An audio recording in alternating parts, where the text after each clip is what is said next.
फिर कर्ज लिया है, जिसे लेकर राजनीतिक बयानबाजी अब तेज हो गई है। कांग्रेस का यह आरोप है कि हमने जितना 5 साल में कर्ज लिया उतना बीजेपी ने 8 महीने में ले लिया है। तो आखिर विपक्ष क्यों लगा रहा है ऐसा आरोप और कितना हो गया है राज्य सरकार पर कर्ज, आइए देखते हैं।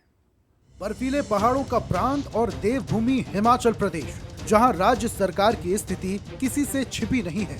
सुख सरकार पर कर्ज का बोझ पहाड़ जैसा हो चुका है। लिहाजा सीएम समेत पूरी कैबिनेट ने 2 महीने का वेतन छोड़ने का फैसला लिया है। इस बात का जिक्र हम यहाँ इसलिए कर रहे हैं क्योंकि छत्तीसगढ़ में भी सरकार पर कर्ज का बोझ लगातार बढ़ता जा रहा है। साय सरकार ने 8 महीने में 25,000 करोड़ का कर्ज ले लिया है, जो पिछले भूपेश सरकार के 5 साल के करीब है। 2018 से 2023 तक कांग्रेस सरकार ने 30,000 करोड़ रुपए का कर्ज लिया था, जबकि बीजेपी सरकार 8 महीने में इस आंकड़े के नजदीक पहुंच गई है। ये पैसा महतारी वंदन योजना और किसानों से 3100 रुपए की धान खरीदी के लिए दिया जा रहा है।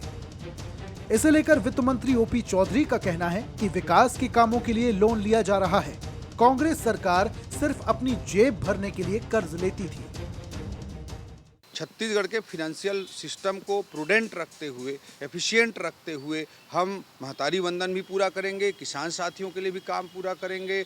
जो कॉलेजों का निर्माण है, मेडिकल कॉलेजों का निर्माण है, सड़कों के लिए हजारों करोड़ रुपए देने जैसे काम है, इन सब को भी हम पूरा करेंगे। जीएसडीपी का साइड जैसे जैसे बढ़ता जाता है, कर्ज लेने के प्रदेश की क्षमता भी बढ़ती जाती है। उसका उपयोग करते हुए सही कामों में हम लगाएंगे। कांग्रेस कर्ज लेती थी अपना जेब भरने के लिए, हम कर्ज लेंगे आरबीआई के नॉर्म्स के तहत कर्ज लेंगे और छत्तीसगढ़ के विकास के लिए उसको सही ढंग से उपयोग करेंगे।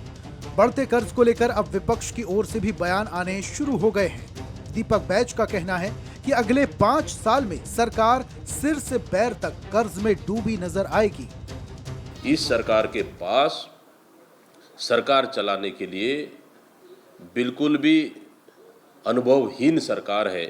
इसी का नतीजा है कि एक तरफ महतारी वंदन दे दो, एक तरफ किसानों को दे दो और दूसरी तरफ दूसरे हाथ से पूरे छत्तीसगढ़ की जनता को लूटने का काम कर रही है। छत्तीसगढ़ की जनता को कर्ज से पूरी तरह से लाद दिया है और 25 से 30 हजार करोड़ सिर्फ इस 8 से 9 महीने में ले लिए।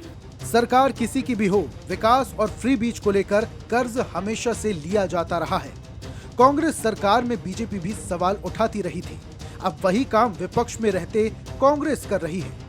बयानबाजी के इतर अहम ये है कि राज्य में वित्तीय अनुशासन बना रहे और जन कल्याणकारी योजनाएं भी आगे बढ़ती रहे। रायपुर से बंसल न्यूज के लिए शिखर देवांगन की रिपोर्ट।